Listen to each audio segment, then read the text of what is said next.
Some problem plays I. The marrying of Ann Leet.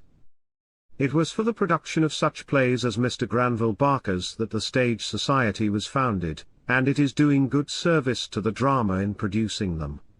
The Marrying of Ann Leet is the cleverest and most promising new play that I have seen for a long time, but it cannot be said to have succeeded even with the Stage Society audience, and no ordinary theatrical manager is very likely to produce it.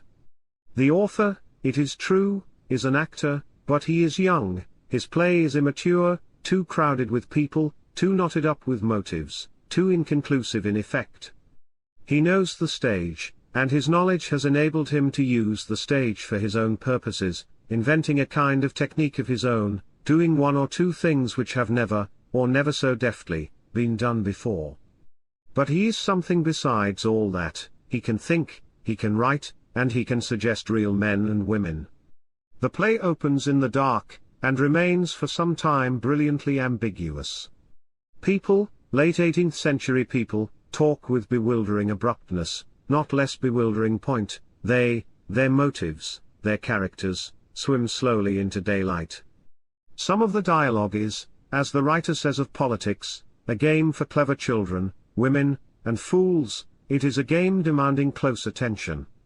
A courtly indolence, an intellectual blackguardism, is in the air. People walk, as it seems, aimlessly in and out, and the game goes on. It fills one with excitement, the excitement of following a trail. It is a trail of ideas. These people think, and they act because they have thought. They know the words they use them with deliberation, their hearts are in their words. Their actions, indeed, are disconcerting, but these people, and their disconcerting actions, are interesting, holding one's mind in suspense. Mr. Granville Barker has tried to tell the whole history of a family, and he interests us in every member of that family. He plays them like chessmen, and their moves excite us as chess excites the mind. They express ideas. The writer has thought out their place in the scheme of things, and he has put his own faculty of thinking into their heads. They talk for effect, or rather for disguise. It is part of their keen sense of the game.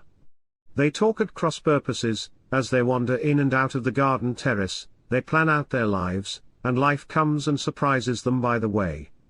Then they speak straight out of their hearts, sometimes crudely, sometimes with a naivete which seems laughable, and they act on sudden impulses, accepting the consequences when they come.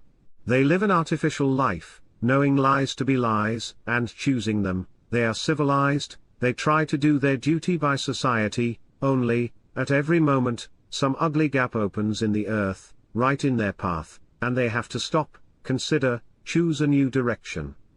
They seem to go their own way, almost without guiding, and indeed may have escaped almost literally out of their author's hands. The last scene is an admirable episode, a new thing on the stage, full of truth within its own limits, but it is an episode, not a conclusion, much less a solution.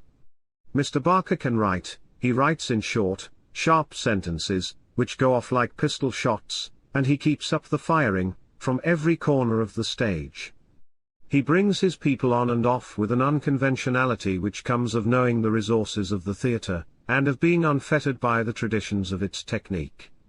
The scene with the gardener in the second act, has extraordinary technical merit, and it has the art which conceals its art. There are other inventions in the play, not all quite so convincing. Sometimes Mr. Barker, in doing the right or the clever thing, does it just not quite strongly enough to carry it against opposition.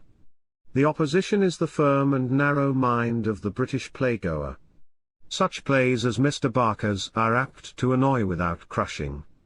The artist, who is yet an imperfect artist, bewilders the world with what is novel in his art. The great artist convinces the world. Mr. Barker is young. He will come to think with more depth and less tumult. He will come to work with less prodigality and more mastery of means. But he has energy already, and a sense of what is absurd and honest in the spectacle of this game, in which the pawns seem to move themselves.